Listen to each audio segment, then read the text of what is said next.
Dunn on 6 cards. He's happy. We're underway here in round number 5. Dunn with a mountain, Merriam with a forest. So Ryan's follow will be it. It will be a flooded strand. So plains or island coming, and it will be a plains.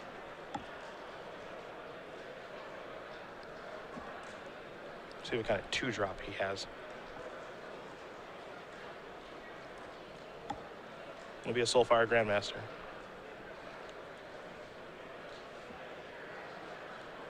Merriam will take a draw. Yavimaya Coast into a Satyr Wayfinder. We're going to turn over a couple of cards. A Forest is 1, Tassiger is 2.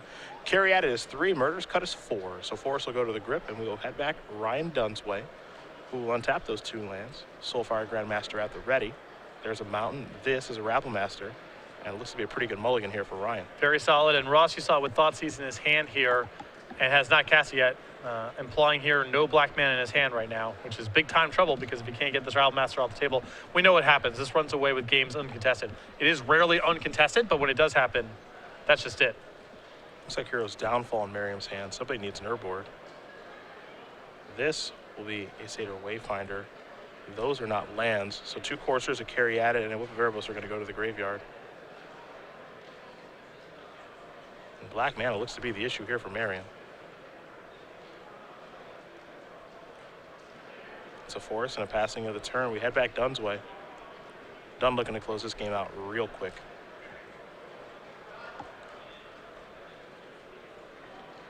I wouldn't be surprised to see maybe something like a Wild Slash on this Wayfinder. I don't mind it. It looks like Treasure Cruise in hand too, so just end this game before it gets started here. The Sultai Reanimator deck is capable of catching up very fast. Yeah. A lot of damage going to come across here between the Rabblemaster, the Soulfire Grandmaster, and the token. Head back Merriam's way. If Ross draws his Urborg even, you know, he could do something like play Tassiger and Murder's Cut in the same turn. Doesn't take much. No. There's a Reclamation Stage. Nothing for it to blow up. Just there to try to block the Rabblemaster.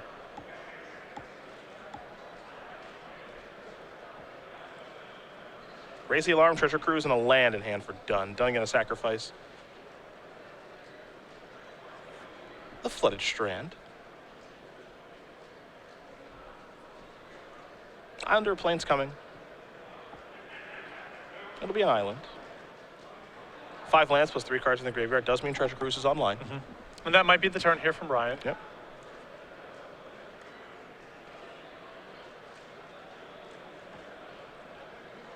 If that's the case, I think that he's likely to only attack with the Goblin tokens. Yeah, I could see that. It is time to cruise.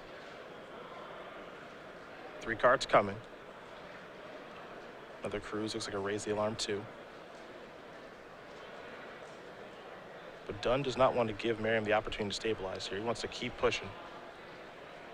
It does not take much, particularly if Ross draws the Urborg, and then he can unleash a really big follow-up here. Even another untapped black mana next turn might give Ross a turn good enough to catch back up in this game, even given how poorly things have gone for him thus far.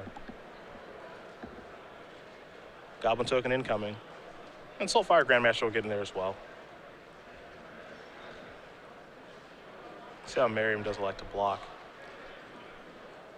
We'll trade with the Grandmaster. 2 damage will come across. Merriam will go down to 10. See if he can find some way to stabilize here. Take a draw step.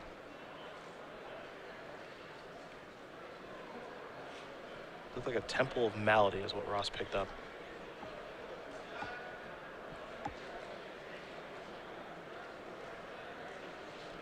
I'm not sure how I feel about that Soulfire Grandmaster attack last turn. It kind of depends on what Ryan picked up there. But that's a spot where Ross is probably close to trading the Reclamation Stage for one of the tokens. Maybe, maybe not. Depends on his hand. But just looking bird's eye view of the board, it looks like it's could be the block. And when your opponent's close to blocking one of your tokens anyway, then they're definitely going to block and trade with your 2/2. Yeah. And with this game dragging out a little bit, Ryan has some really potent draws to pair with that Soulfire Grandmaster. And it's possible Ross just lets him off the hook entirely by blocking one of the Goblins if you only send the 2 Goblins. Temple of Malady is the play here from Merriam. He will scry. That top card will go to the bottom.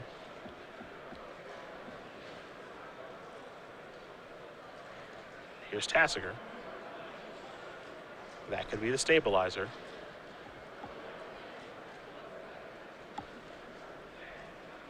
Just got to do some delving here, does Merriam. Tasker is such an interesting design of a card because the delving is very particular and important. Yes. Most of the time, delving, your deck has to have something going on with the graveyard for it to matter. Usually you can just be pretty liberal throwing it away. Tasker makes your delve decision quite complicated. Temple of Triumph here for Dunn. Use that card on top of his deck real quick. Goblin token, everybody's coming in. Merriam can't block fast enough. Tasker will trade with Rabble Master, 3 damage will come across. And Dunn will pass the turn back. To Ross we go. Now that was the upshot of the way that Ryan played the previous turn. He got to clear out the Reclamation Sage and then trade with the Tasker. Satyr Wayfinder will turn over a couple of cards. Opulent Palace, the weapon of choice. Sidisi, Whip of Erebos, and Thoughtseize go to the graveyard. There is the Opulent Palace. Pass that turn back. We'll have at least one Raise the Alarm, I think 2. Yeah, this is not the card that Ross was hoping for. I think he was hoping for just one big play here out of Ryan that he could eat up with the downfall, but a sea of 1/1s, that's going to be tough. And you see he gets out 4 soldier tokens. That's the reason why. There's the second Raise the Alarm. And as great as a card as Satyr Wayfinder is, not going to be able to stabilize this board. Dunn will take a draw. I think somebody just found a Jeskai Ascendancy. Absolutely. Here's a Treasure Cruise with enough cards in the graveyard to trigger everything, and Merriam's going to concede the game. Ryan Dunn going to win game number 1 here over Ross Merriam. Jeskai tokens quickly up a game over Sultai Reanimator. Yeah, Ross with a little bit too much stumbling out of the gates, and Goblin Rabble Master, the most punching card in Standard against those kind of starts. To the sideboard we go. We will start with Merriam and his Sultai Reanimator deck. A Thoughtseize, a Duress, a Negate, 2 Disdainful Strokes, 2 Sultai Charms, a Pharika, God of Affliction, a Soul of Innistrad, 2 copies of Drowned Sorrow, 2 copies of Bioblight, 2 copies of Doomweight Giant. The back 6 there, the most exciting to me, the Drowned Sorrows, the Bioblights, and Doomweight Giants, very good against small creature strategies and specifically token strategies. I think there's a little bit of room for, Duress and Negate to come in as well here in this matchup. But light sideboarding, the back 6 there, the Black Sweeper is going to be really good. For Dunn, he's got 3 Disdainful Strokes, 2 Negates, 2 Glare of Heresy, a copy of Erase, 2 Anger of the Gods, 3 copies of Dragonlord Ojutai, and 2 Valorous Dance. I know Dragonlord Ojutai is a card that was very popular among the Roanoke crew at the Season 1 Invitational, and something that they were always boarding in because people would sideboard in obscure ways against the Jeskai token stack. That made it so that Dragonlord Ojutai was pretty good. And I think this is going to be a matchup where it comes in. If anything else, it's going to be a slow matchup. Both decks slowing down here, and so just having high impact 5-mana plays, that's pretty powerful. I think the Erase will certainly come in, and the 3 copies of Disdainful Strokes seem good. Negate, I'm on the fence about. There are some targets, but the Sultai Reanimator deck, largely creatures. I think the one Valorous Stance here is solid against a deck that's packing Heroes, Downfall, and some big creatures. Ross is a player who did play in our Players' Championship, as many as you do know. Made a great run, had a great match against Reed Duke as well. And he's looking to get back there. Season 2 might be the way for him to do that. And between these Open Series events and our IQs, I wouldn't be surprised to see him back there.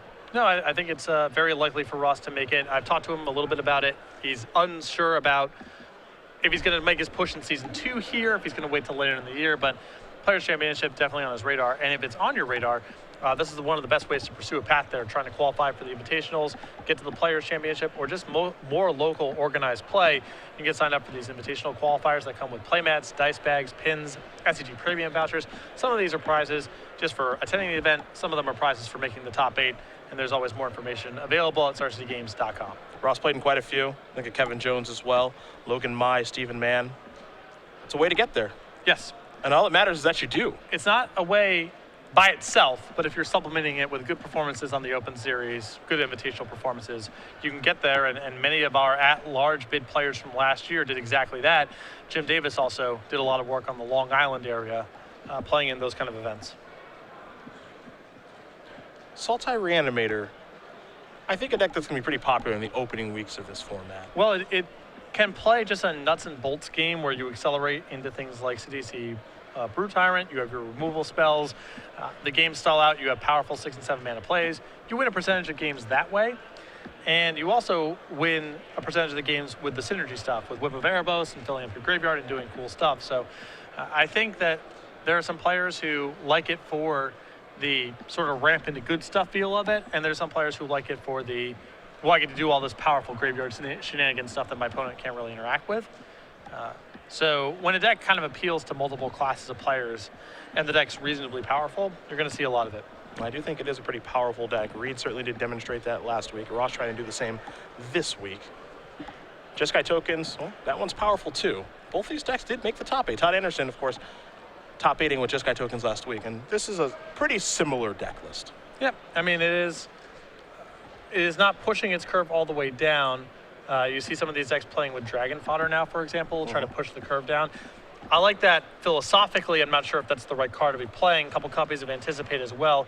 Just trying to give the deck more stuff to do on turn 2, which is historically its biggest stumbling block. Is just say go on turn 2, turn 3, maybe I play an Ascendancy, I play a Route Master that just gets killed, and I don't have time to deploy the stuff in my hand. So pushing the curve down, very valuable for this sort of strategy. And Ryan's list here, 4 Wild Slash, 2 Lightning Strikes, 2 Anticipates, a Valorous Stance. Not that Valorous Stance is typically going to be a turn 2 play. It can be on the draw sometimes against Courser, but still, all of this an effort to make the deck a little bit more efficient with its mana.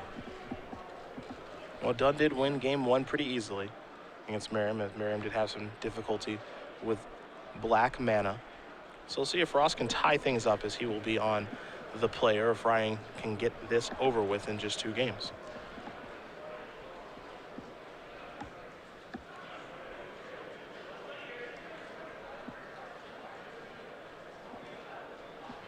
Merriam going to take a look.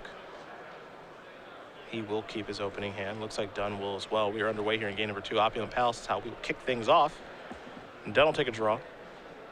He has a Temple of Triumph. Means a little scry action. That card will stay on top, we think. No, to the bottom we go. A classic scry pump fake.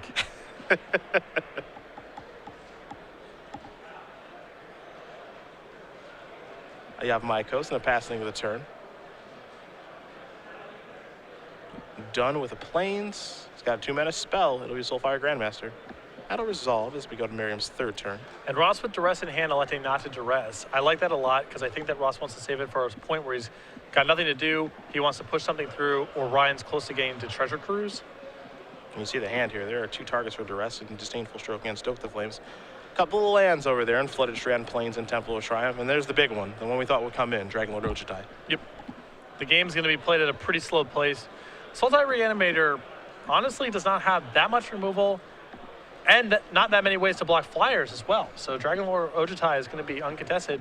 And if Ross has to hold up a bunch of mana or do some weird fidgety plays to prevent Dragonlord from connecting, that's a win for Ryan as well. Treasure Cruise the draw step for Dunn.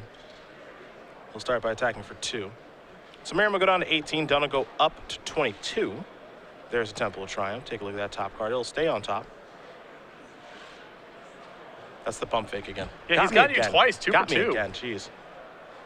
I would be a bad. Fool me once. I would be a bad defender in the NBA. Just falling for the pump fake. That every hesitation move, you know? Looks like he's committing and then just goes in the other direction with it. Do you have that in your repertoire? A little hesitation move? Yeah. All of my moves are hesitation moves. I don't move that fast. They all appear as though I'm hesitating. Ross will take a draw here. Does have a copy of Sidisi in hand. The Brood Tyrant version. And the coast looked clear last turn. I mean, there is a Stoke the Flames, but you don't have to worry about Lightning Strike with the trigger on the stack based on what Ross knows about. Yeah. So here's the Brood Tyrant. Turn over a couple of cards. That's a hit. Zombie coming. Slumgar, the Drifting Death, and Sidisi Brood Tyrant were milled along with a Temple of Malady. Good to have Sidisi back. Took a little bit of a break, but this is part of the power of Sultai Reanimator, is the deck can win games just like this. Just, all right, you have to kill this DC right now, and now I have a 2/2 token to block your Soulfire Grandmaster. My deck's got more powerful cards in it than yours does. If I ever find Whip of Erebos, awesome, but by no means required to win this game. Well, we know that Dunn has an answer in Stoke the Flames. Not sure if he plans on casting it or not. It looks like not just yet. Merriam will draw. Sultai Charm is what he's found. Answers both Goblin Rabblemaster and Jeskai Ascendancy. So a bit slow, but a fine card to bring in here. Ross asked if he could go to his attack step, and Ryan said, not just yet. I'm going to search up an island. I think we're going to see a Stoke the Flames here. I'm not a big fan of waiting because Ross could easily pick up Negate, Disdainful Stroke. If this Sidisi starts connecting, it's hard for Ryan to pull himself out from under it. He has no good catch-up, so. This is not a spot where I would have gotten funky with my instance. Probably won't come back to bite him. Ross doesn't have a lot of cards in the sideboard to punish him here, but he certainly has more than 0. This is true. There is a Stoke. It looks like it's going after Sidisi. So we can't forget, too, because Soulfire Grandmaster is in play, that will have lifelink. And Merriam says, I'm going to Sultai Charm. Thank you much. There goes Sidisi. Here's an attack for 2. Now, Ross does know that Dragonlord Ojutai is in hand and probably coming. You saw him play a Yavimaya and just pass the turn back. So we'll see if Dunn does go for it, assuming that he does have a 5th land and enters the battlefield untapped. I think that Ross, again, is having some color mana issues. His hand contains Sidisi, Undead Vizier, and Bile Blight, and he's without double black. Ugh. That's super awkward.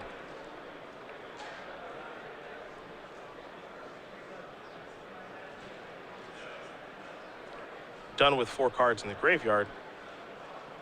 4 lands in play. There's the 5th land. There's Dragonlord. I think maybe Ross was hoping he wouldn't go for it, but he did.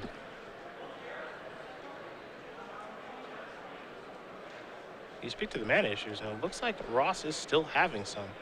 And he's going to go with Sidisi right now. That'll be a trigger. Turn over a couple of cards. Opulent Palace, Doomwake Giant, and a Courser. So a zombie will be coming. I bet he'd rather have that Opulent Palace in play. Yeah, I think his hand is actually now 3 double black spells, 2 copies of BioBlade, and Sidisi Undead Vizier. Hoarding Outburst to draw for Dunn this turn. Valorous Stance over there in hand as well. Goblin Rabblemaster 2. Here comes the Dragonlord. That's going to hit. Merriam's going to go down to 9. We'll have a trigger. Take a look at the top 3 cards here. Will Dunn, he'll get to take 1 with him. Not only is Ross without, his black mana here, but the blue mana issue here, 2 Yavimaya Coast and the Opulent Powers means he's also taking a couple shots here from Painland damage. Dunn is all set with resolving that Ojutai trigger. And now he can start to come up the board while he tries to fly over for the win. This will be a Hoarding Outburst, so 3 goblins coming.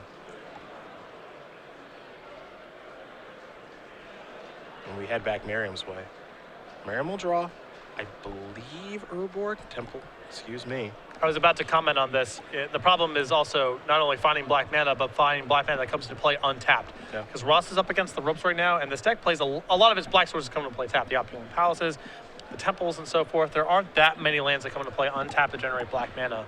And Ross just can only take so many more of these shots. Yeah, 2 more. And the other issue is the black cards don't even necessarily stabilize the board. Yeah.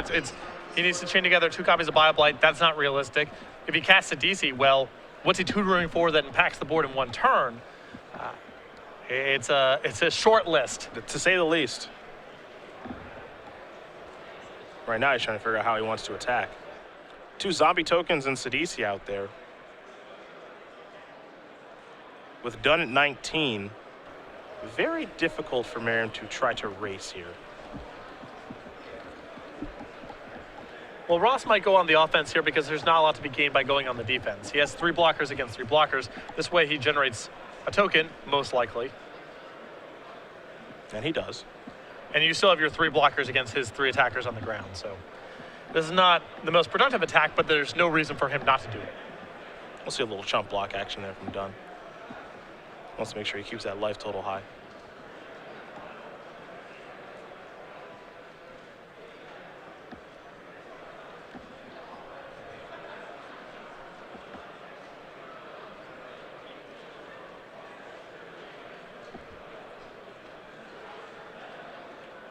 Anticipate here for Ryan. Take a look at 3. Gets to take 1. He's found something he's happy with. Rest will go to the bottom. Heading back Dunn's way. The card he took with Anticipate was an Erase. I think a smart selection there. Whip of Variable is one of the few cards that can actually get Ross back into this game. It's a lot of life. I mean, one big swing here with the board that Ross has can give Ross the time to do some other things. So Erase is just a very powerful insurance policy. Jeskai Ascendancy was picked up as well. So now Dunn can try to put together the combo of Jeskai Ascendancy at Instance alongside Dragonlord Ojutai.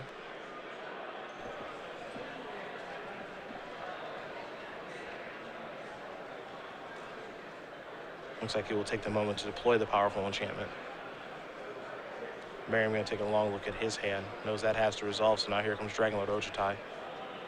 Can't stop that either. 5 downs will be dealt. Merriam down to 4. He'll get a trigger from the Dragonlord. Whirling Outburst and Anticipate among the options. Dunn has made his selection. We head back Merriam's way. He's at 4. He'll take a draw.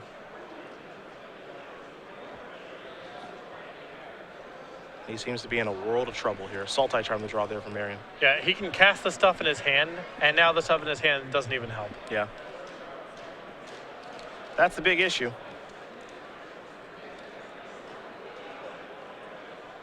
Mana issues in both games.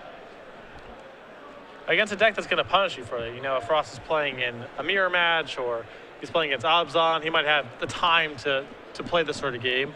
But against Jeskai tokens, you need to be online right away.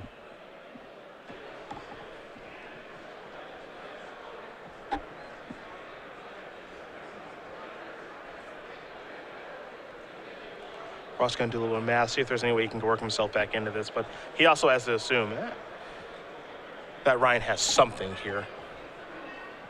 He's probably hoping that he has nothing. Or also have to take a point of damage. Jeskai Charm will go into catalog mode. Yep. Draw 2, discard Not a good 1. sign. Not at all. I mean, Ross's hand gets him nowhere, so he has to do this, but... Sidisi will bite the dust. With Merriam's hand, he will extend it. Ryan Dunn's going to win this match over Ross Merriam 2-0. Jeskai tokens will take care of Sultai Reanimator. Merriam will pick up his first loss in the tournament. And for Ryan Dunn, he moves on to 5-0. Some stumbles and Goblin Rat Master in game 1 and Dragonlord Ojutai in game 2 are some of the best cards you can have in the entire format to capitalize on those kind of stuff.